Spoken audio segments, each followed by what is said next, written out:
Namaste everyone, welcome, kia ora, and thank you for joining us on drums. So yeah, we've got a good band here for you tonight, hopefully some really nice kirtan, and then we're going to cross over to Acharya, and he's continuing on with his theme of attachment and renunciation, and tonight it's attachments and renunciation, the big picture.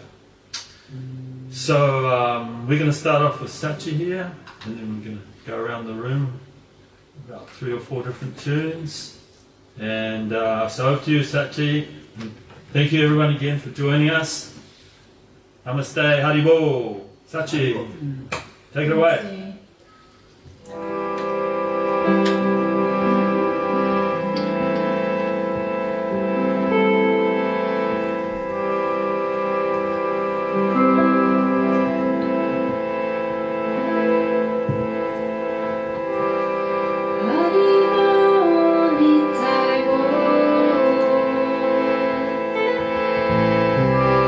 Nitai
Sachi, and so Mukunda.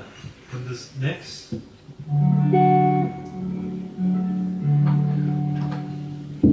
Guranga.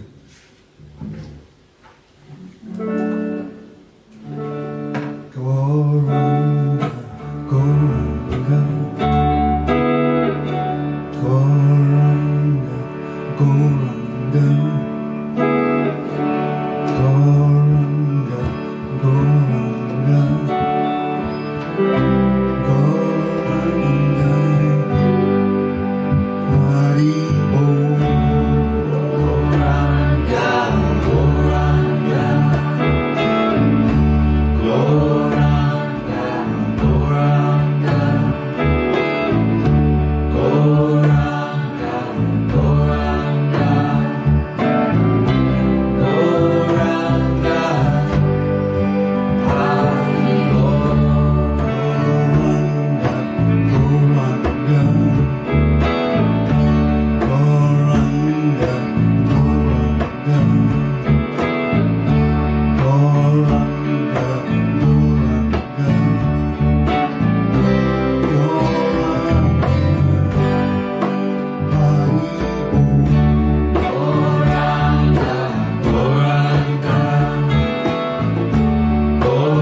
Thank you very much, Mukunda.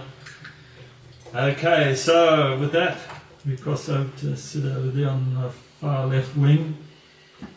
Sit. Take it away. Go. We're gonna sing the Maha Mantra.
Rama,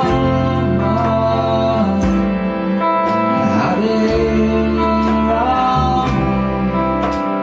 Rama, Hare Hare.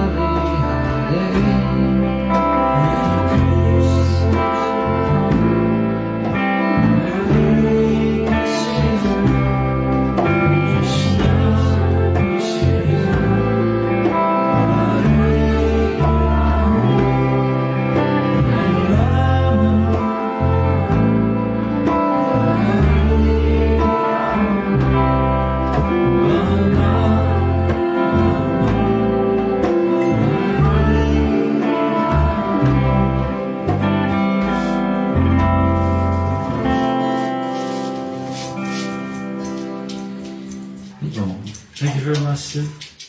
Very nice. So one more tune, folks, and then over to Charidas for his talk. And I'm going to chant Chaitanya Nityananda Nitai Gaur Haribol.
Haribo. Haribo. Thank you, everyone. Thank you for joining us. And we're going to pass over now to Charidas down there in Auckland. Again, he's speaking on attachments and renunciation, the big picture. So, it's good night from us. Until next week. Haribo. Namaste.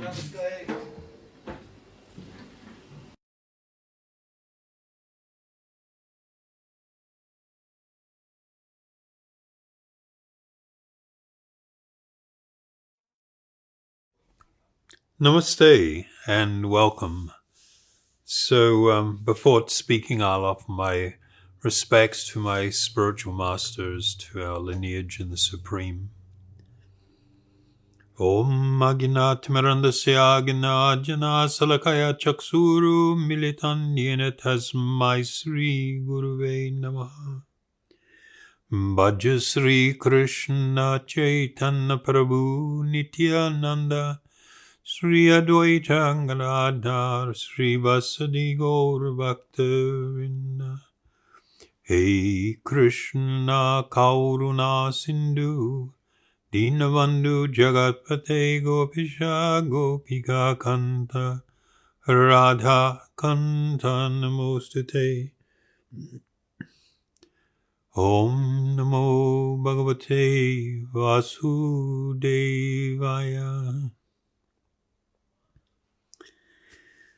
So last week I was responding to a question I got online, and it was about, or from someone that was asking about, or asking questions related to how people misuse the idea or concept of both renunciation and attachment in a way to fundamentally abuse someone in different ways, or manipulate is probably a more accurate word.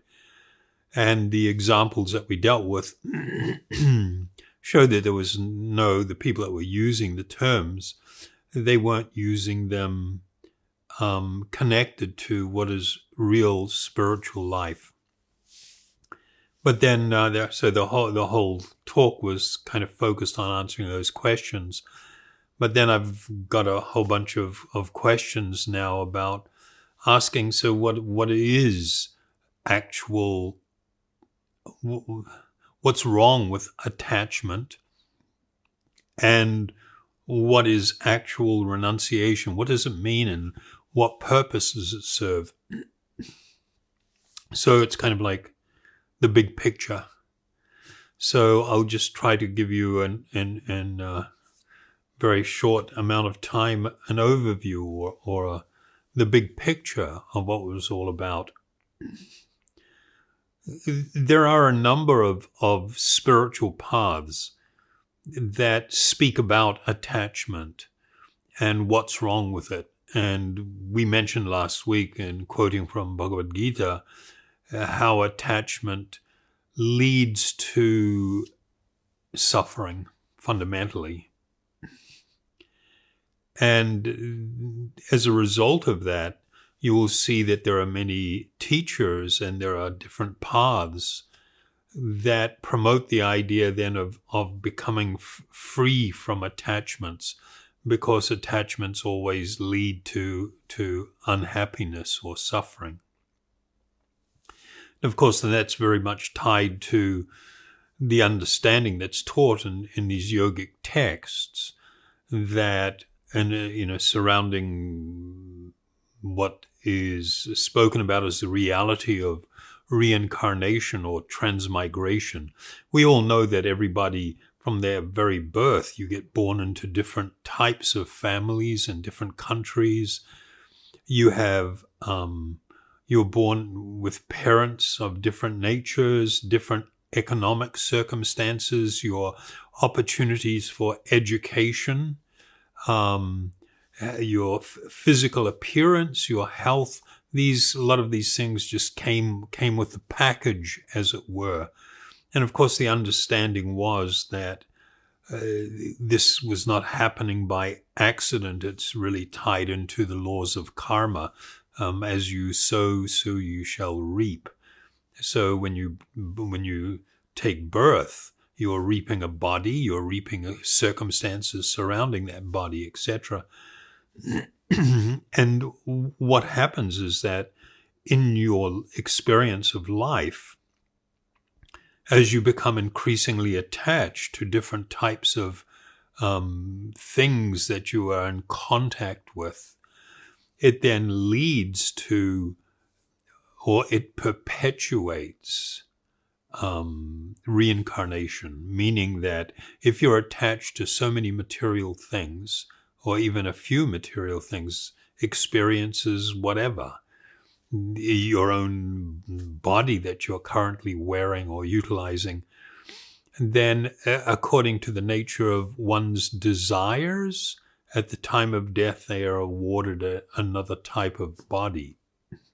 And so there's an idea, particularly in Buddhism, that if I can put an end to all forms of attachment, I will be also putting an end to desire, and I will be putting an end to the cycle of repeated birth and death. So that's the kind of the overview. And of course, from that perspective, whether you embrace that or just the idea that in this life, everything that I become attached to, at some point I will become separated from. That's like inevitable. That's unavoidable. And the more attached I am to something, when I am separated from it, the more pain I will feel as a consequence. And so there was this idea that I need to become free from attachments. I need to negate those attachments. And the way to do it is by renouncing things. Excuse me. I need to renounce or give up so many things to become free from attachment. But that is an almost impossible task.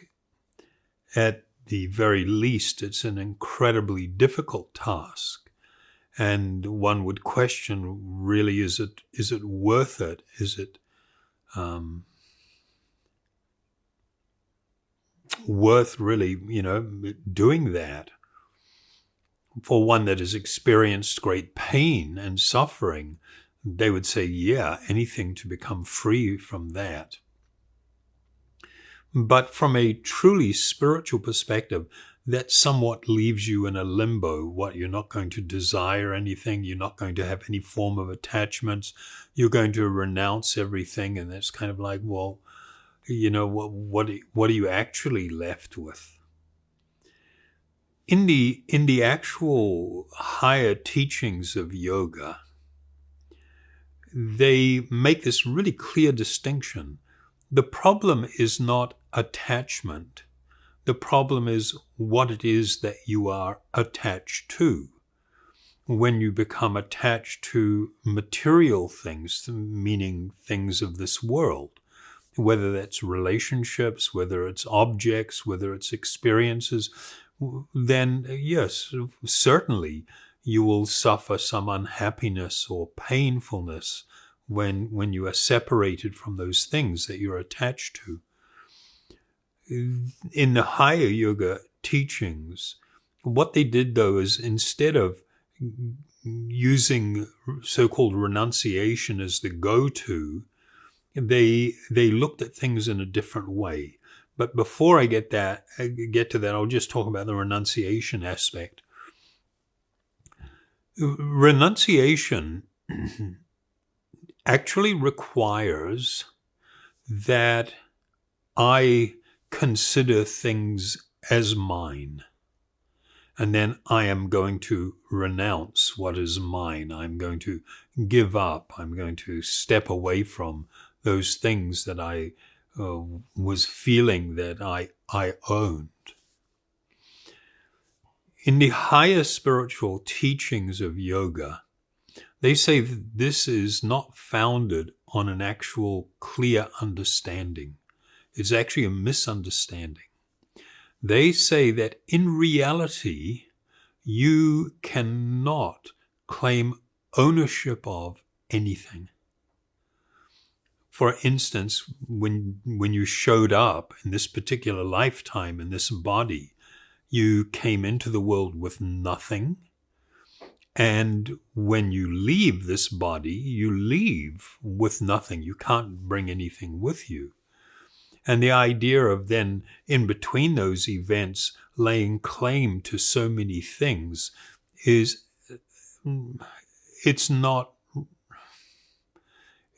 real. It's an idea. It's a conception that people have that they can own things. But in reality, you cannot lay claim to anything. So I'll read one verse from the one of the Upanishads, the Isha Upanishad. And this is the very first verse. There is an invocation. The Isha Upanishad is actually only, it's quite short. It's only about 18, I think it is, verses. There is an invocation, but the first text, it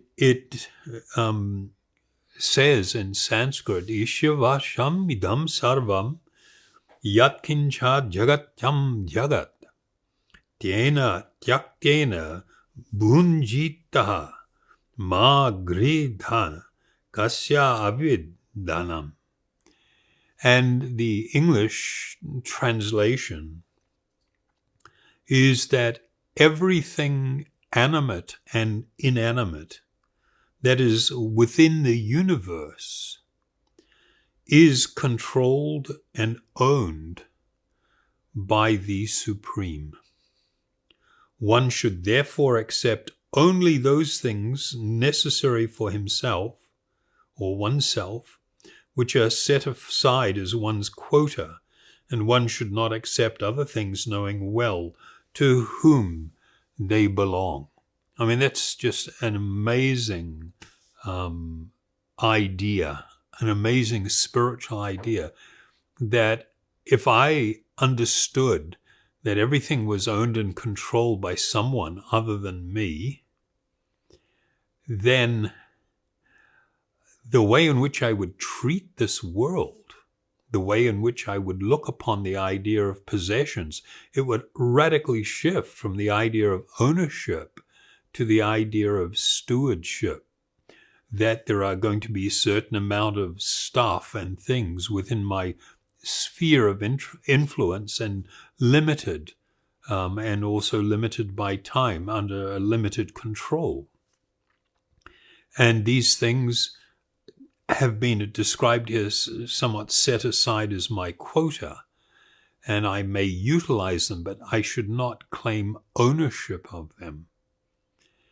And if people could really adopt that view, which is founded upon the spiritual understanding that I am an eternal spiritual being. You are an eternal spiritual being. You are having a temporary and passing experience within this particular body that you have. And what it does is it causes an individual to begin to consider then, okay, what is the purpose of my existence? What should I be doing in this life, in this world? What is the big picture? Where will I really truly find my happiness? And so the idea of renunciation, that I can give up something, requires the idea first, and it's a false idea, that I can own something. Whereas if there is this recognition that I cannot, you and I, all of us, we cannot actually own and declare things to be ours, not in the truest and realest sense, then where is the question of renunciation? If I don't own it, how can I renounce it? In order for me to renounce it, I must falsely claim that I own it. And in this teaching, this higher teaching, higher understanding, renunciation actually had to do with not making false claims of ownership, running after and seeking to acquire and possess things as mine. then that's a false idea. And so it's very much then, it follows then, okay, if this all belongs to somebody else and I am simply a temporary caretaker passing through, then I have some obligation to sort of like take care of things, not exploit, and not damage things. If a person adopts that sort of understanding and perspective, wow, that's a whole different type of living, a living that can produce actually peacefulness and contentment. Jumping now back to the first part of that, those two things, attachment. I had mentioned that the problem with attachment is not being attached, it's actually what you are attached to. And if I am not attached to temporary material things, if I understand that I'm an eternal spiritual being, and if I understand that there is some greater personality or spiritual being or spiritual existence greater than myself, and that it is this Ishwaram, this, as Patanjali speaks about, this personality, he describes it as Purusha, that it is a Purusha Vishesha. There is one amongst all living beings, there is one being that is exceptional and extraordinary and different than all the others. And it is stated in that Upanishadic verse that I read, that it is this same Ishvara that is the actual owner of all things, animate and inanimate. Attachment, if I am cultivating attachment to that which is spiritual, then the nature of my attachment is eternal. When I become attached to that which is temporary, then that attachment will be temporary. It will be forcibly broken for me. When I'm attached to that which is material, I become entangled and entwined in material existence, and I am constantly there's this idea that's been reinforced that I am this body that I'm wearing around.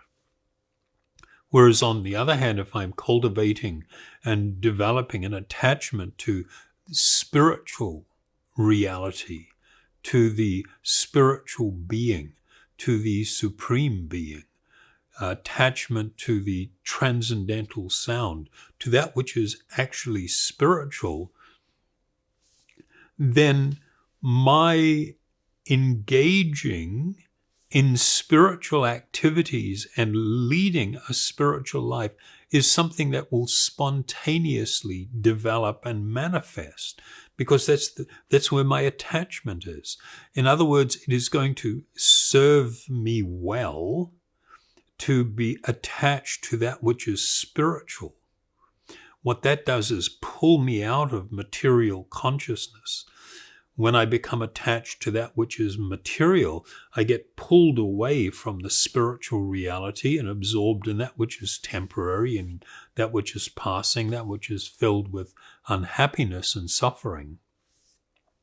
So you had, particularly with the paths of karma yoga, buddhi yoga, bhakti yoga, the path of devotion, where the transcendentalist or the aspirant transcendentalist actually made a conscious decision and effort to develop an attachment to that which is divine, the supreme soul, to rekindle this lost connection. In the Brahma Samhita, it describes that the living being actually has an eternal bond of kinship with the Supreme Soul. Only we have become disconnected. That has been kind of like covered up. And so in these paths that are more devotional in nature, one can more easily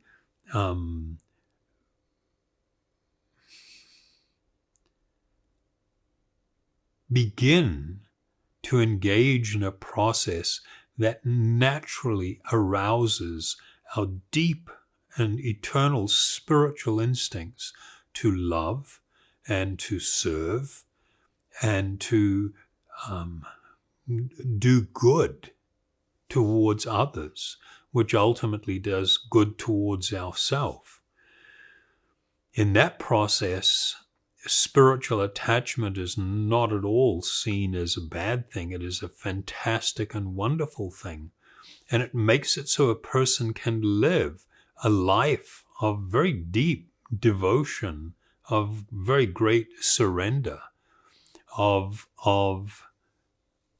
an existence of not just peacefulness, but sublime happiness.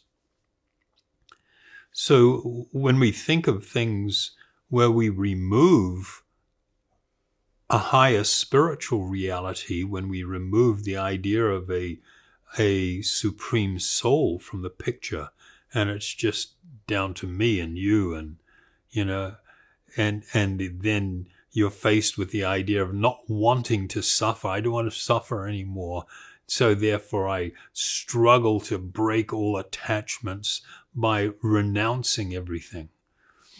And when you consider that that's not actually it is not the best understanding, that rather I should see that attachment should be redirected instead of towards material things, towards that which is spiritual. That renunciation means I renounce my false claim to this world and things of this world. I acknowledge and accept that there is a higher spiritual existence and reality that is fundamentally the owner and controller of everything animate and inanimate. And I seek to reconnect in a spirit, a mood of profound affection and love.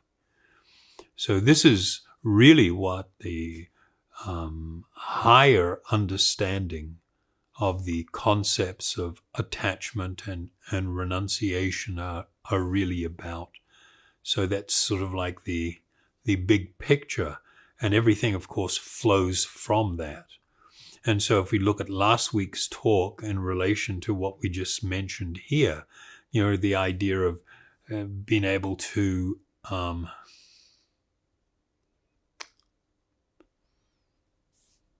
attempt to manipulate somebody by telling them, oh, they're just too attached, or in order to be able to, I'll use an example that's quite often if somebody goes off flirting with, if somebody's in a committed relationship and one of them goes off flirting or engaging in some illicit connection, and I use the term, from a spiritual point of view, with somebody else, and then their committed partner or spouse complains and they say you shouldn't be so attached, then that's just like ridiculous.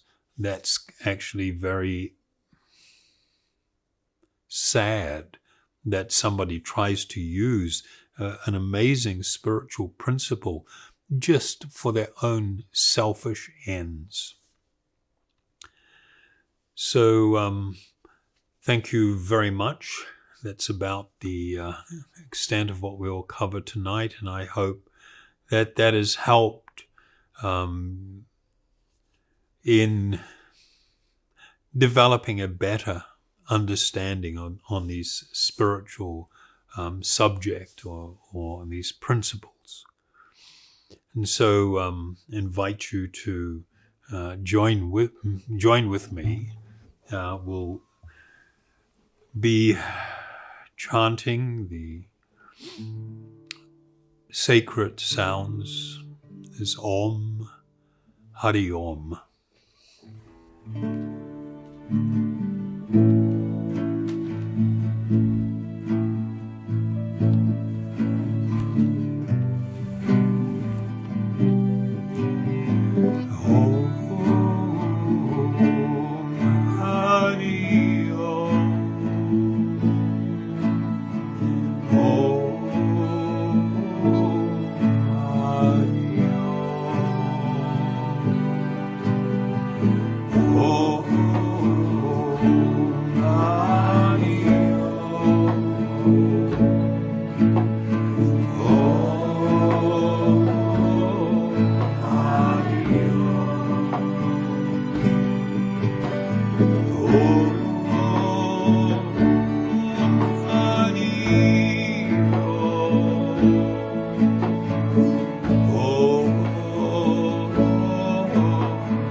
Thank you very, very much for joining us.